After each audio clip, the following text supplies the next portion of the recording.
السلام علیکم سید الانبیاء والمرسلین اما بعد فاعوذ باللہ من الشیطان الرجیم بسم اللہ الرحمن الرحیم یا ایھا الذین آمنوا اتقوا اللہ وکونوا مع الصادقین صدق اللہ العظیم و صدق رسولہ النبی الکریم الامین۔ بعد حمد و ثنا قرآن کریم کی آیہ کریمہ تلاوت کرنے کا شرف حاصل کیا ہے۔ دعا ہے اللہ جل مجدہ اما نوالہ و اتم برہانہ و اعظم شانہ مجھے حق بیان کرنے کی توفیق عطا فرمائے۔ ارشاد بارک تعالی ہے، یا ایھا الذین آمنوا اتقوا اللہ، اے ایمان والو اللہ سے ڈرو، وکونوا مع الصادقین، اور سچوں کے ساتھ ہو جاؤ۔ یعنی ایمان اللہ کی طرف سے بہت بڑی نعمت ہے، اور تقوی بھی اللہ تعالیٰ کی طرف سے جو عطا ہو اس کے خاص الخاص بندوں کو یہ بھی بہت بڑی نعمت ہے۔ ایمان اور تقوی جس کو نصیب ہو جائے تو اس کی حفاظت کس طرح کرنی ہے؟ فرمایا اہل اللہ کی صحبت میں بیٹھنے سے ان کی حفاظت ہوگی، ایمان اور زیادہ ہو جائے گا، یعنی ایمان میں مٹھاس پیدا ہو جائے گی اور ذوق پیدا ہو جائے گا، شوق پیدا ہو جائے گا، اور جب سچوں کے پاس بیٹھو گے تو ایمان کا اعلیٰ درجہ نصیب ہو جائے گا، تقوی و طہارت کی بلندی نصیب ہو جائے گی۔ وَقُونُوا مَعَ الصَّادِقِينَ، اس لیے فرمایا سچوں کے ساتھ ہو جاؤ۔ حضرت فقیہ ابو لیث سمرقندی رحمۃ اللہ علیہ اپنی کتاب تنبیہۃ الغافلین صفحہ نمبر 159 میں رقم تراز ہیں، فرمایا کہ جو شخص 8 قسم کے لوگوں کے پاس بیٹھتا ہے اللہ تعالیٰ 8 چیزیں اس میں اور زیادہ کر دیتا ہے۔ اب یہ جو 8 چیزیں ہیں ان کے اوپر غور و فکر کریں۔ فرمایا جو مالداروں کے پاس بیٹھتا ہے، دنیا دار مالدار، تو اس کے دل میں اللہ تعالیٰ دنیا کی محبت اور زیادہ کر دیتا ہے، دنیا کی طرف انسان راغب ہوتا ہے۔ نمبر 2، فقیروں کے ہم نشینوں میں اللہ کا شکر اور اللہ کی رضا، اس کی تقسیم پر رضامندی نصیب ہوتی ہے، یعنی جو اللہ تعالیٰ کے فقیر ہیں ان کے ہم نشین ہمیشہ اللہ کے شاکر بندے بن جاتے ہیں اور اللہ کی تقسیم پہ راضی رہتے ہیں۔ نمبر 3، بادشاہوں کی محفل میں بیٹھنے والا، بادشاہوں کا ہم نشین، تکبر اس کے اندر پیدا ہو جاتا ہے، کثافت قلبی کا اضافہ ہو جاتا ہے۔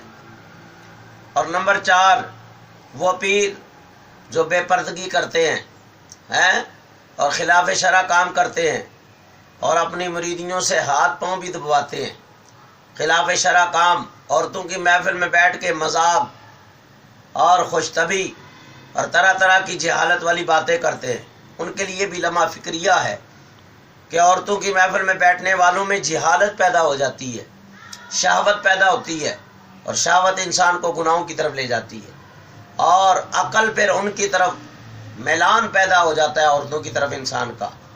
تو عورتوں کی محفل سے بچنا چاہیے۔ لڑکوں کی محفل میں بیٹھنے سے غفلت اور مذاق میں اضافہ ہوتا ہے، یعنی مذاق بازی زیادہ ہوتی ہے۔ اس لیے میرے استاد قبلہ مفتی عبدالحلیم ہزاروی رحمۃ اللہ علیہ فرمایا کرتے تھے، اتقوا مواضع التہمۃ، بیٹا تہمت کی جگہ سے بچا کرو۔ اور فاسقوں کے پاس بیٹھنے سے نمبر 6، گناہوں میں دلیری پیدا ہو جاتی ہے، انسان گناہ کثرت سے کرتا ہے اور توبہ میں سستی کرتا ہے، پھر تو یہ اس فاسقوں کی محفل میں بیٹھنے کا اثر ہے۔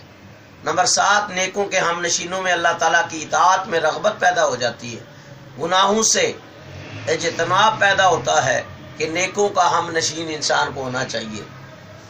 نمبر 8، علماء کے ہم نشین جو ہوں ان کے اندر اللہ تقوی اور علم پیدا کر دیتا ہے۔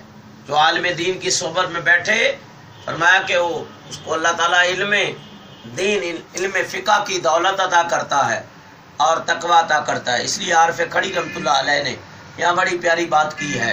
میں عباس صالح فرماتے ہیں، صحبت صالح ترا صالح کنت، اچھی صحبت اچھا بناتی ہے، صحبت تالے ترا تالے کنت، بری صحبت انسان کو برا بناتی ہے۔